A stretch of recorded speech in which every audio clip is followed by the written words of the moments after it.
아, 이적은 참 재밌기도 하고 참 모르기도 해요, 이게 참. 네. 예? 저희가 이제 이적 시간이 열려가지고 매일매일 해서 주요한 이적 상황을 좀 정리해서 말씀드리고 있는데 예. 하루 전에 뉴네스 우루과이의 예. 신성 벤피카에 뛰고 있는데 리버풀로 넘어간다는 이야기가 좀 슬슬 나오고 있다 이런 얘기 들었는데 근데 뭐 이적료 맞추기는 조금 힘들 것 같다라는 식의 얘기도 했었죠. 근데 예.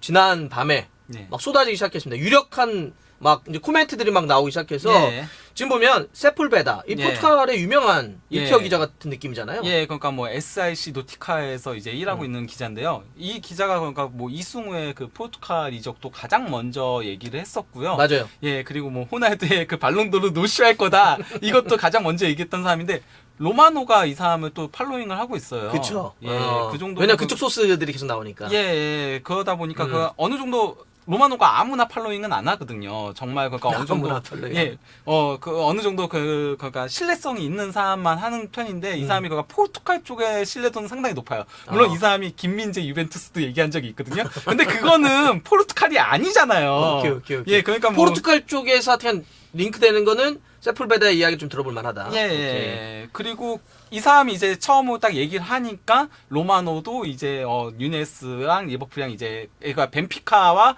거의 협상 단계가 거의 마무리 단계로 가고 있다는 식으로 얘기한 거죠. 세풀베다가 뭘 얘기를 했는데요? 세플베다 같은 경우는 아예 구단 간의 합의는 끝났다라고 얘기를 했어요. 구단 간의 합의 끝나면 사실상 거의 끝나는 거 아니에요? 8천만 유로에 일시불에 2천만 유로의 옵션 똑같죠. 어제 한 그러면 거. 1억 유로네? 처음에 그냥 똑같죠. 8천만 유로, 2천만 유로. 왜 다들 이렇게 1억 유로를 맞춰? 예. 그러면 이것도 한 1,300억, 400억 환율 예, 따지면. 그렇죠. 예. 그렇게 맞췄기 때문에 이제 선수하고의 협상 이런 것들이 이제 남았다라고 얘기가 나온 거죠. 그 이제 포르투갈의 언론인 해코르드 있잖아요. 네. 여기서도 지금 뉴네스가 리버풀행 이적을 완전 합의했다 이런 얘기가 네. 좀 나오고 있어요. 네. 그러니까 구단 간의 완전한 합의가 이루어졌고 모든 게 다 끝나게 되면은 포르투갈 축구에서 두 번째로 비싼 네. 이적료가 된다. 펠릭스가 있죠. 주앙 펠릭스. 아, 주앙 펠릭스가 있었으니까. 1억 2,700만. 그래서 여기도 얘기하는 게 지금 아까 했던 것처럼 옵션, 보너스 옵션 이런 거 다 포함을 네. 하면 1억 유로 얘기하고 네. 있고요. 5년 계약을 체결할 네. 것 같다.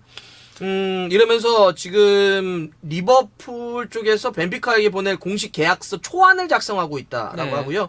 이러면 이제 선수와 디테일하게 뭐만 네. 이제 연봉이나 이런 거 협상하면 되는 거 아니에요? 근데 원래 이 보도가 나오기 이전부터도 뉴네스는 리버풀로 가고 싶어 한다라는 보도들이 포르투갈 언론들에서 계속 나왔었거든요. 네. 예, 그 다른 어떤 구단들보다도 리버풀을 바라고 있다라는 식의 얘기들이 나왔었기 때문에 어허. 그 보도들이 사실이라면은 이제부터는 일사천리로 넘어갈 가능성이 높죠. 만약에 데려가게 되면은 리버풀 축구 역사상 최고죠. 반다이크가 8,500만에 왔잖아요. 네. 와, 이때도 사실 굉장히 비싸다고 했었는데 넘어서죠. 이걸 넘어서는 최고액이 되는 겁니다, 예, 구단. 그렇죠. 아니, 이 정도 나오고 이렇게 막 인용되고 그러면은 가능성이 일단 퍼센테이지로 놓고 보면 저는 한 그래도 7, 80%까지는 올라왔다. 거의 80%? 예, 이게 물론 뭐 사실- 마지막에 약간 빠그러지는 것도 예, 있긴 있어요. 그렇죠. 예. 그거 유니폼 들기 전까지는 솔직히 마음 몰라. 모르는 건데, 워낙 예, 말들이 그래도 있으니까. 예, 상당히 많이 올라왔다라고 볼 수 있는 거죠. 그리고 야 리버풀이 이렇게 배팅을 해? 그러니까. 아, 근데 벤피카는 정말 장사 잘해. 그렇죠, 예, 선수 예. 잘 팝니다, 진짜. 거상다워. 아니, 여기는 아무래도 이제 그, 마네는 계속 저희가 얘기 드렸으니까. 예. 살라도 최근에 또 뭐, 떠날 수도 있다. 이게, 이렇게 뭐, 몰라요. 최종적으로는 봐야 되겠지만. 예. 마네나 살라가 이렇게 자꾸 이제 뭐, 팀을 떠날 수도 있다는 얘기 나오는 건. 예를 들어서 구단의 전력을 놓고 보면, 아까 우리가 얘기했던 리플래시가 좀 필요한 상황. 예. 마누라 라인이 오래 가면서 이제는 한 번쯤 변화가 필요하다라는 상황도 하나 있고 예. 또 하나가 주급체계 이런 것도 좀 있지 않아요? 예, 그러니까 뭐 리버풀 같은 경우 주급 체계를 상당히 잘 지키는 구단에 속하거든요. 그러니까 쉽게 얘기하면 막 어마어마하게 돈을 많이 주고 막 이런 게 예. 그래서 막 혼란이 일어나고 막 뭐 이런 갈등이 있고 이런 게 아니잖아. 근데 지금 살라하고 마네하고 둘 다 연봉을 거의 요구한 금액이 상당히 세다라고 해요. 그러니까 30만 파운드 이상이라고 해요. 30만 파운드 예, 주급이요. 주급이 예, 어. 주급이 그러니까 뭐 35만 파운드 뭐 이렇게 얘기가 나오고 있거든요. 와, 그럼 상당한 예, 돈인데? 그렇게 되면은 이제 반다이크가 그러면 한 5억 넘는 건가? 5억 정도? 예, 그죠? 그렇다고 파운드로 하죠. 하면? 예. 근데 오케이. 반다이크가 한 그가 20만 파운드 정도를 받고 있는 걸로 알고 있어요. 그렇게 되면 이게 너무 커지잖아요. 그럼 전체적으로 다 올려줘야 되잖아요. 그렇죠. 그러면 주급의 인플레이션이 또 일어날 수 있으니까 예. 이거 못 맞춘다. 예, 그래서 이 둘과 재계약을 안 하는 쪽으로 얘기들이 나오고 있다는 보도들이 있긴 했었죠. 근데 예. 지금 또 마네는 거의 나가는 쪽이니까 살란을 잡으려고 한다는 얘기들도 있고 얘기들은 좀 많이 나오고 있긴 합니다. 그리고 마네 관련해가지고 한 가지 업데이트된 소식을 얘기를 하자면요. 그 바이에른이 조금 상향된 오퍼를 하긴 했다라고 했잖아요.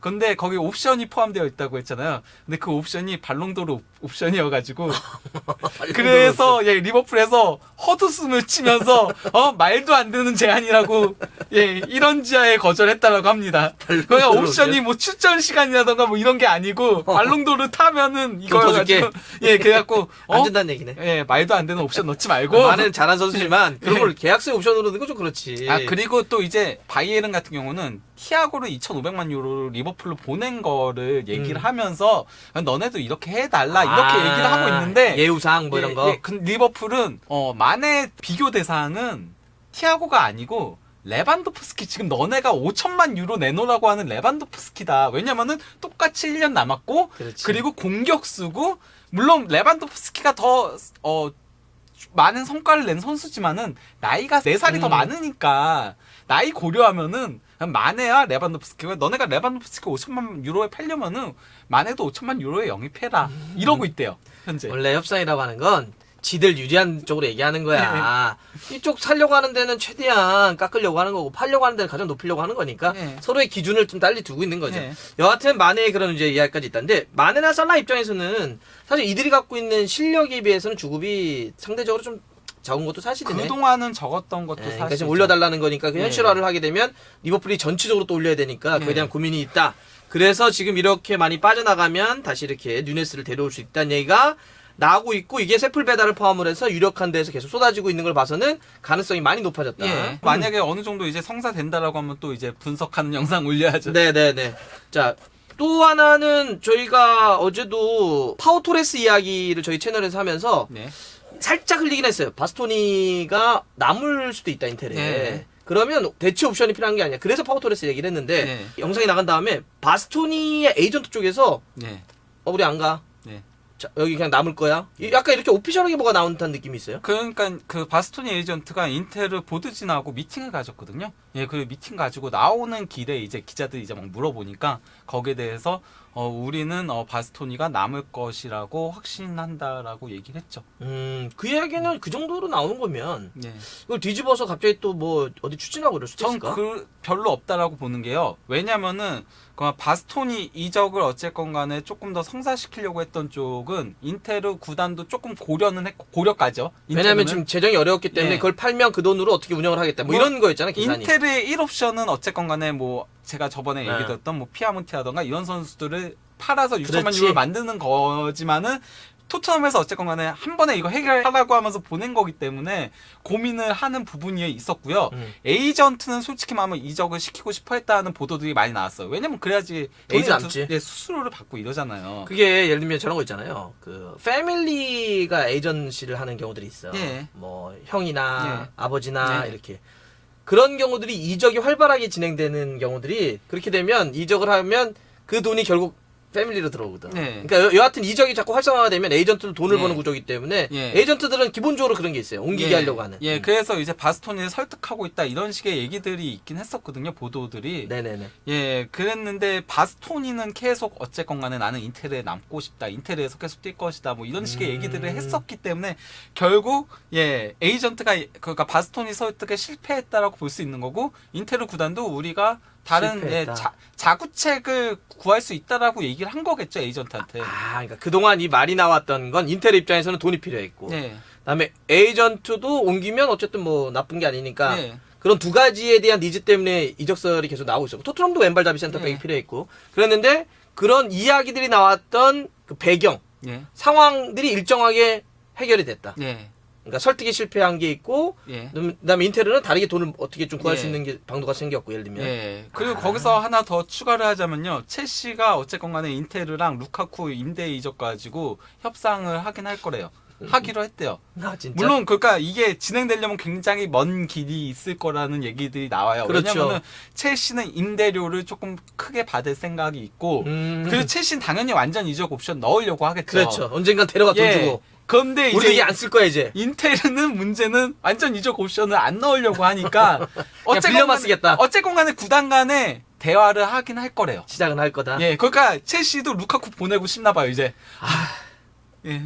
보내. 이게 포그바도 그렇지만 마음 떠난 우리들 썸 탈 때도 연애할 때도 그렇지만 마음 떠나면 붙잡는 거 아니야.